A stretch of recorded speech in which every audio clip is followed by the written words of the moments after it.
want to pull an idea out of one of the parts of my book that we're going to be discussing today, and that is the moment of suffering, the moment that pain happens. And for me, that comes in chapter 10, and it's a phone call that I get from my mom. I remember that it was 9:20 in the morning. I'm sitting at work as a high school computer lab glorified assistant, and I'm not doing much, and my mom doesn't normally call me, and so I decide that, you know what, I'll step out and listen to the message that she left me. I'm in the hallway, I listen to this message, and through tears and this wail that I've never heard from my mom, and I hope to never hear again, I hear my mom say, "Matt, Joe, come quickly, her lips are blue." And I stop, I ask the teacher next door, I say, "Can you please watch my class?" I go outside into the field, I call my mom, and with that same wailing and crying, she's grasping for air, for words to communicate, and all she can say is, come quick, her lips are blue." I ask her, has she called 911? Are the paramedics there?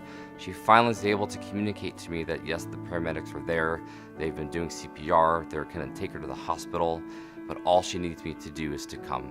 And so I go to my principal, I say, "Hey, I have a family emergency, I need to go and be with them." And he said, "Yes, please go, be with your family." And I grab my first grader, we hop in the car, and the only thing that I have on my mind in that moment is, did my sister commit suicide? Hopped out of the shower, and as soon as I got out of the shower, my phone started ringing. Brad's wife had called me, and she told me that he was in an accident at work. I remember going to Universal Studios and going on that first ride, on the Harry Potter ride, and getting off and just going, okay, I'm not right. She was at school on Monday, and on Tuesday we went in for just that minor procedure, and by Wednesday we were told she had stage 4 cancer, and we had no idea that anything was even wrong. And we spent the night at the hospital. Got the news around, I think like 1 or 2 in the morning, that he had passed away just because of the severity of the injuries. The cocci had now been moving into the deeper structures of his brain, and it was not being contained at all. Which, of course, when we hear that, we're like, okay, what does that mean? What are we gonna do? More medication, maybe that'll work. And immediately they said, no, we have to operate on his brain.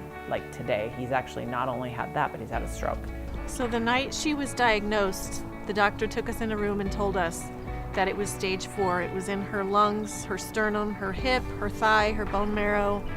It was everywhere, and we had no idea. And so we went back into the hospital room to talk with her and tell her, and he prayed. I sat on the edge of Katie's bed, and I said, "Katie, do you understand what's going on here?" And she said, "Well, no, I'm sick." And I said, "Yeah, you're really sick." I says, "You've got cancer, and it's stage 4 cancer." The plan was to put a reservoir on my skull, and they drilled a hole into my brain and stuck a straw that went down into the spot right where the fungus was growing, so that they could pump this really aggressive antifungal medication called amphotericin, and healthcare people know it as amphoterrible, because it's like putting poison into your body to kill a different enemy. Are you taking this antifungal stuff right now? Yeah, cocci, once cocci is disseminated, that fungus can't be killed. And I remember just getting home, kind of sitting on the couch and thinking like, man, like what the heck just happened? Wow, those are some incredible stories to hear. I want to introduce myself again. I'm Chris Gardner, the Spiritual Formation Coordinator at Northwest Christian School, and we're going to follow the stories of Jake Fenton and his friendship with Bradley Harper, and we're going to follow, again, Matt Diaz, and we're going to follow the Evans family and the Wagner family, and it's heavy. These are heavy things, and I'm going to get to come up on the end of those and kind of give you a few wrap-up thoughts, and I hope you stay with us the whole summer. But every Monday you'll get one of these emails dropped in your inbox, and it is heavy, and it is tough to sit with some of these stories, because some of you might be in the middle of something right now. But I do promise you that you will be encouraged, you will be blessed as you follow along with their stories. What else we're doing this summer, I want to remind you that we're at Mr. Brown's Red Letter Reading Challenge that he gives to your elementary students every year, twice a year, is also for the summer. And he has that not only for your students, but also for you as well. I would encourage you to read the scriptures that's provided on the email as a download with your family. One of the things you're going to read this summer would be the quintessential book on suffering, and that's the book of Job. And as we heard the events of these families, we're going to see Job's event.